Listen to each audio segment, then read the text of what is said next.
muchas veces, pero nunca me ha salido. Puede que me falte voluntad o que me sobre el vicio. Y mirando en mi cabeza no encontré ningún motivo. La verdad que me interesa solo porque está prohibido.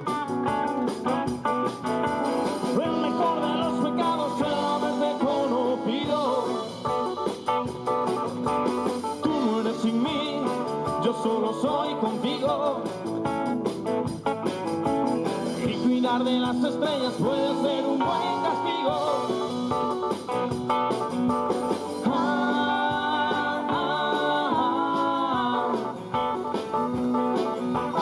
Otra vez de mis orejas discutiendo a pleno grito. El demonio a mi derecha y a la izquierda un angelito. Demasiado acelerado, nunca encuentro mi destino. Yo no sé si mis zapatos durarán todo el camino. Nunca pido nada a cambio, eso es algo que he aprendido.